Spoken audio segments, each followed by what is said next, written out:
Kim Wren, CCALB.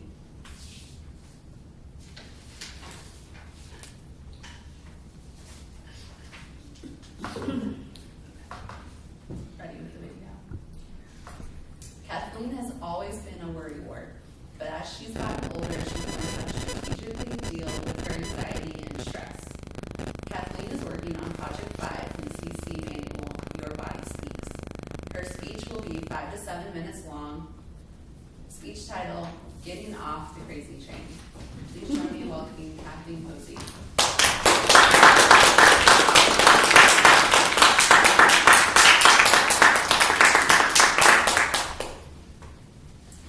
Hello, Toastmasters and our guest, Mario. I know what you all are thinking. She has anxiety? I'm always up here so confident, never nervous, never shaking, never wearing a scarf so you can't see when my neck gets red. But I'm willing to bet that a lot of you have anxiety or stress as well. And if you don't right now, you will eventually in your life. Around 40 million Americans deal with anxiety. That's 18% of the population. But only 1/3 of the 40 million will ever seek treatment for their anxiety issues.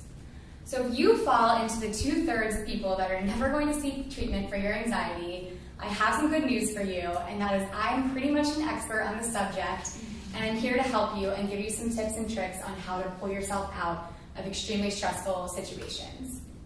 So most experts on stress and anxiety would probably stand up here and tell you that if you eat a healthy diet, if you exercise, if you get your full 8 hours, you can really help ward off unhealthy stress.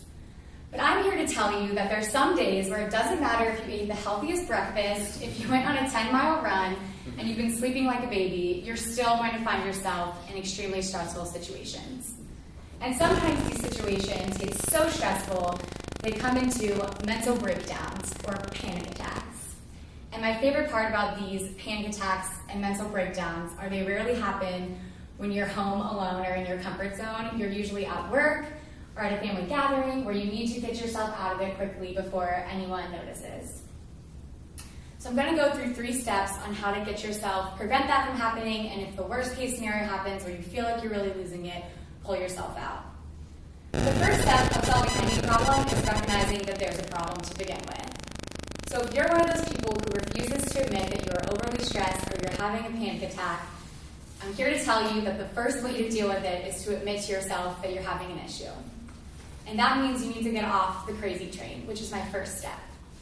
My sister and I came up with this saying, the crazy train, when we both would get fixated on a very stressful situation at work or with a relationship or anything, and we would just keep going farther and farther and farther down the train, deeper into the anxious situation, and we're unable to get out. So if you can't pull yourself out alone, I would advise you to go to a trusted friend or colleague and talk to them and have them tell you that you're being irrational, that you're overly stressed, and that you need to get off the crazy train. So if you're having a hard time with that and you really can't use logic to talk yourself out, you're going to go to my next step, which is get to the roof. So I know I'm losing some of you because you're probably like, she's telling me to get off this weird train and now she's telling me to go to the roof. And I promise I'm not going to tell you to jump off the roof when you get up there because there's hope for you. But the roof is a metaphor for perspective.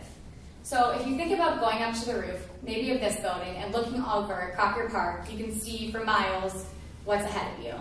If you can get to the top of your stressful situation and give yourself some perspective, it will be that much easier for you to pull yourself out. So go to the top, look over the grand scheme of your day, of your week, maybe even your life, and tell yourself that this isn't the end-all be-all. I'm going to get past this. There's something better on the horizon, and I'm going to be able to move through this stress.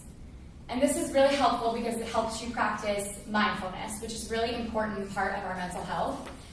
And that's saying that I have a place in this world, and even though I'm having a very, very hard time, there's someone else who's having a harder time than I am, and I'm going to be able to pull myself out of this stressful situation. So you're on the crazy train, you can't find this roof I'm talking about, and you're about to lose it at work. There's one more alternative that you can do to kind of pull yourself out if you're mid-panic attack, and it's called grounding.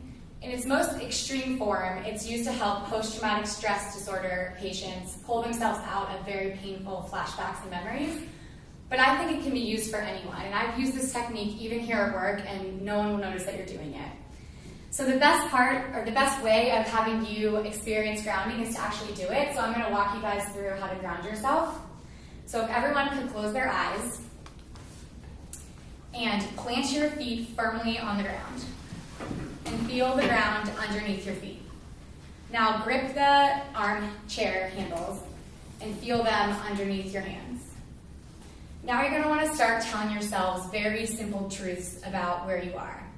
So it's a Tuesday. I'm in Toastmasters. The Indians are going to win the World Series tonight. And then you're going to start building on that simple truth about your reality, about your stressful situation. I'm going to get past this. Nothing bad's going to happen to me. I'm not in any physical harm.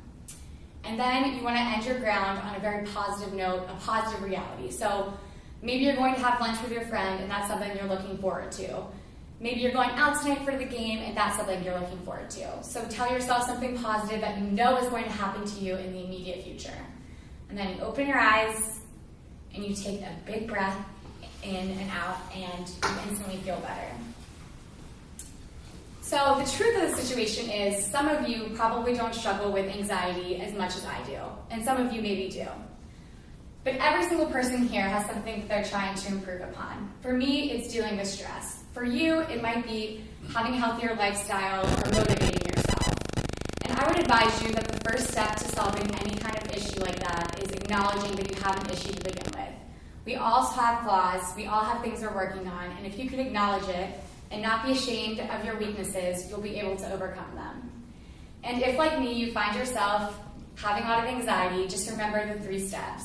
Get off the crazy train, get to the roof, and find some perspective, and if nothing else works, ground yourself. Not interested.